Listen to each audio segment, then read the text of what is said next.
रायगढ़ राज्य में जग्गी नाम का एक बहदाल से दूर और एक नंबर का बदमाश व्यक्ति रहता था।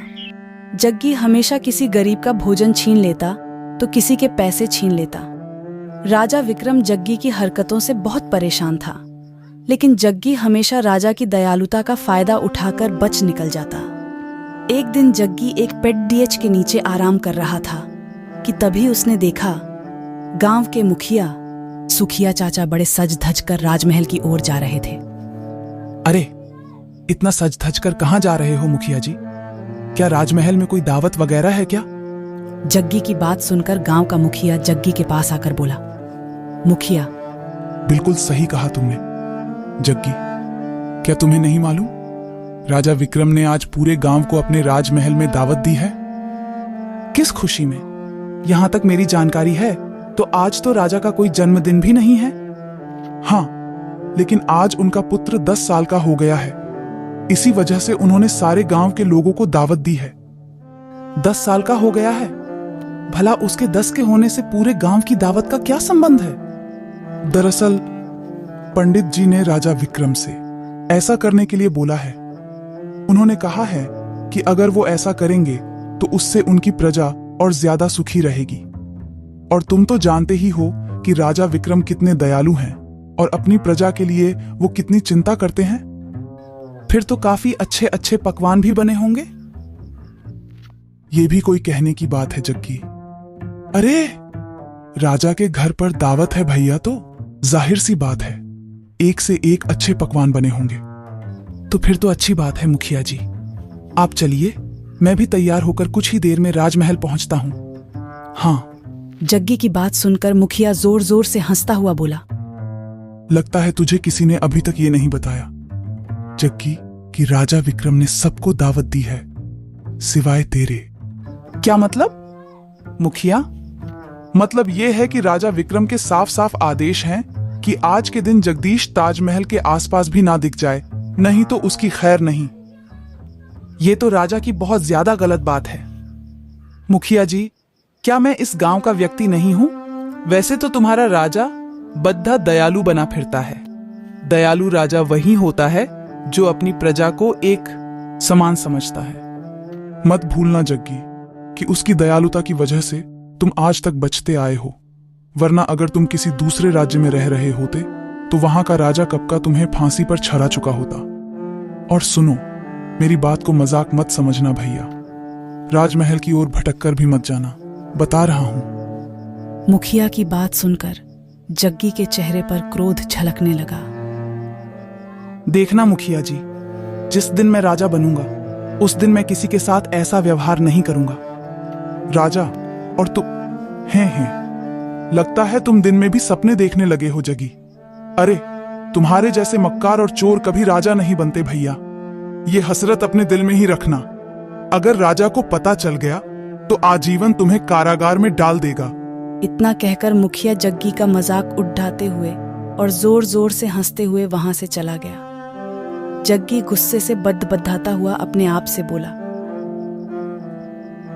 ये राजा अपने आप को समझता क्या है? पूरे गांव को दावत दी, मुझे दावत नहीं दी। ये तो मेरी बहुत ज्यादा बेइज्जती है। लेकिन कोई बात नहीं, मैंने भी अपने ऊपर पूरी बेशर्मी लाद रखी है। मैं राजमहल जाऊंगा, देखता हूं राजा क्या कर लेता है। जग्गी तैयार होकर सीधे राजमहल में पहुंच गया। राजमहल में अच्छे अच्छे पकवान देखकर जग्गी के मुंह में पानी आ गया। अरे वाह, देसी घी की पूड़ियां भी हैं, मिठाई भी है। हाँ हाँ, कितनी शानदार खुशबू आ रही है। जग्गी तुरंत उन पकवानों की ओर लपक कर उन्हें खाने लगा कि तभी राजा विक्रम की नजर जग्गी पर पड़ गई। गुस्से से जग्गी की ओर आकर बोले, वैसे तो मैंने मना किया था कि तुम इस राजमहल के आसपास भी मत जाना, लेकिन मैं जानता हूं कि तुम एक नंबर के बेशर्म हो। मैंने अपनी जिंदगी में बड़े बड्ढे बेशर्म देखे, लेकिन तेरे जैसा बेशर्म मैंने कभी नहीं देखा। जी तो चाहता है कि अभी और इसी वक्त तेरी गर्दन तेरे धड़ से अलग कर दूं, लेकिन क्या करूं, आज मेरे महल में जश्न है। अब आ ही गए हो तो पेट भरकर खाना, और चाहो तो अपने घर के लिए भी ले जाना। लेकिन याद रखना, आज मेरे राजमहल में बहुत दूर दूर से मेहमान आए हैं। गलती से भी अगर तुमने कुछ उलटी सीधी हरकत की तो इस बार मैं तुम्हें नहीं छोड़ूंगा। ये कैसी बातें कर रहे हैं आप राजा साहब? मैं अब सुधर गया हूं। हाँ, सुधर जाओ तो तुम्हारे लिए अच्छी ही बात है।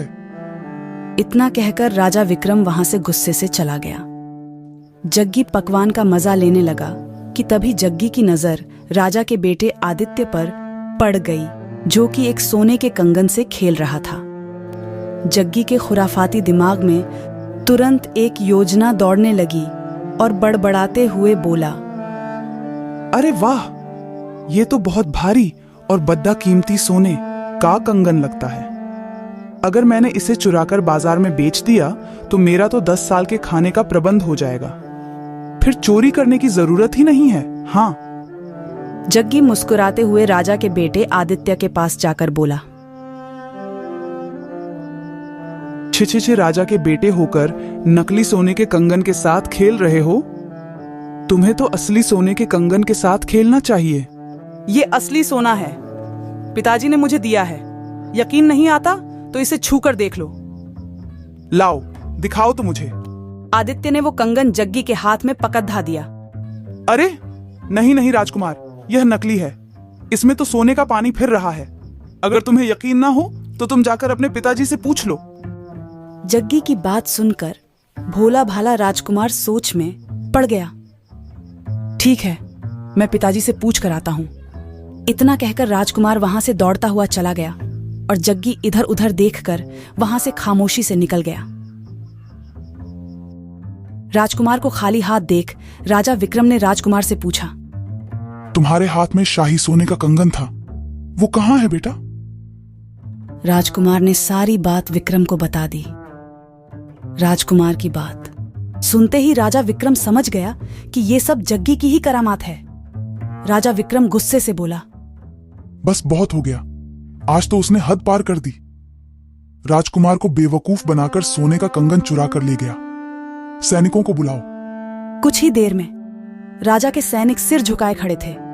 जाओ, जाकर जग्गी को पकड़कर लेकर आओ। मुझे किसी भी हाल में जग्गी चाहिए, जिंदा या मुर्दा। राजा का आदेश पाते ही सैनिक गांव की ओर दौड़ पड़े। इधर जग्गी एक पेड़ के पास उसी कंगन को निहारे जा रहा था कि तभी गांव का एक व्यक्ति वहां पर आकर जग्गी से बोला, इस बार तो तुमने हद पार कर दी भैया। राजा विक्रम ने तुम्हें जिंदा या मुर्दा पकड़ने का आदेश दिया है, समझे? उस व्यक्ति की बात सुनकर जग्गी पूरी तरह से घबरा कर बोला,